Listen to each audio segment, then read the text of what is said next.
Viewers, welcome to Telugu mirror.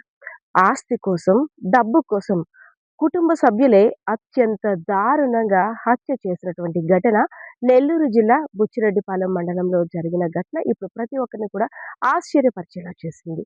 నిజంగా మనుషులు ఎలా ఆలోచిస్తున్నారంటే చంపడంలో కూడా అత్యంత దారుణమైన క్రైమ్ చేసి చంపాలని ఆలోచిస్తున్నారు. యెస్. ఏవో శ్రీహరి వ్యవసాయ శాఖలో ఏవోగా పనిచేస్తున్నారు. అయితే అతని కుటుంబ సభ్యుడైనటువంటి హరికృష్ణ, ఇద్దరి పేర్లు కూడా హరి అనేది కామన్‌గా ఉంది, గమనించగలరు. శ్రీహరి ఏవో, హరికృష్ణ తన కుటుంబ సభ్యుడు బావమరిది అనమాట. ఇద్దరు కూడా చాలా మంచి ఫ్రెండ్స్. సో, ఏ కష్టమొచ్చినా ఎవరైతే మృతుడు శ్రీహరి ఉన్నాడో, శ్రీహరి దగ్గరికి వచ్చి బావమరిదైనటువంటి హరికృష్ణ నాకు డబ్బులు ఏవైనా అవసరమైనా నువ్వే దిక్కు అంటూ తన చుట్టూ తిరిగేవాడు. సో, నా బావమరిదికి డబ్బులిస్తే ఇంకేం తప్పే ఉంది అందులోని.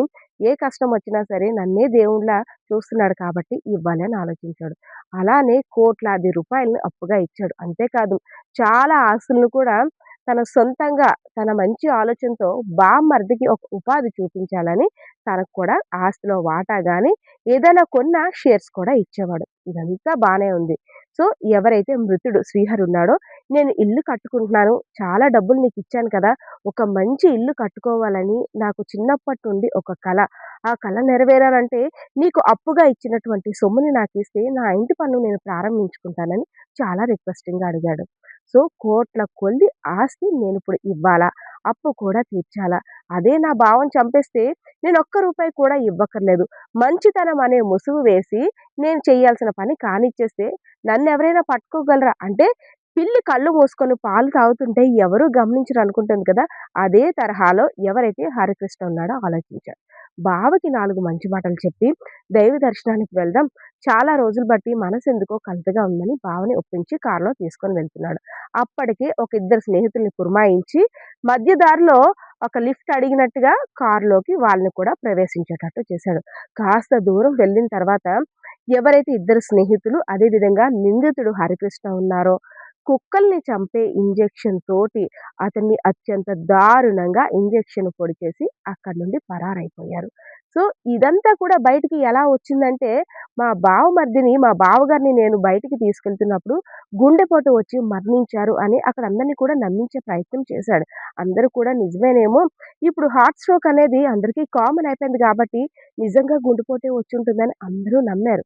కానీ తర్వాత అక్కడి నుంచి ఎవరైతే నిందితుడు హరికృష్ణ ఉన్నాడో పరారైపోయాడు. చాలా రోజులకి కనబడడం మానేశాడు. తరువాత కొన్ని రోజులకి కుటుంబ సభ్యులకి ఒక వీడియోని పాస్ చేశాడు. ఏమని? నేనెవరి దగ్గర అప్పు తీసుకోలేదు.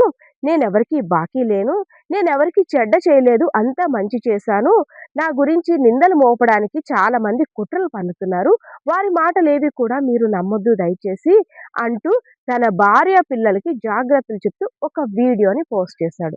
సో, ఈ వీడియో మీద అనుమానం వచ్చిన పోలీసులు మొత్తం కూపీ లాగితే ఏవైతే కుక్కల్ని చంపేందుకు ఉపయోగిస్తారో ఆ మెడిసిన్‌ని ఇంజెక్షన్ ద్వారా ఎవరైతే వ్యవసాయ శాఖలో ఏఓగా పనిచేస్తున్నారో శ్రీహరికి ఇచ్చి వీరు ముగ్గురు కూడా అత్యంత దారుణంగా ఆ కారులో చంపేశారు. అసల కుటుంబ సభ్యుల్ని అంటే ఇంత దారుణంగా కూడా ఆలోచిస్తారా? ఎవరిని నమ్మాలి? ఎవరిని నమ్మకూడదు? మంచితనం అనే ముసుగు వేసుకొని తన కష్టాల్లోని ఆదుకున్నటువంటి బావనే అత్యంత దారుణానికి చంపడానికి పాల్పడ్డాడంటే ఇంకా నేరస్తుడిని ఏమనుకోని ఒక్కసారిగా ఈ ఘటనతో ఆ నెల్లూరులో ఉన్నటువంటి బుచ్చిరెడ్డిపాలెం మండలం ప్రాంతమంతా కూడా ఉలిక్కి పడేలా చేసింది. సో, ప్రధాన నిందితుడి కోసం పోలీసులు కూడా గాలింపు చర్యలు చేపట్టారు. మరిన్ని విషయాలు కూడా మీడియా ముందు వెల్లడించే అవకాశం ఉన్నట్లు కూడా తెలిపారు. కెమెరా పర్సన్ బాలకిషోర్‌తో పద్మ, తెలుగు మిర్రర్.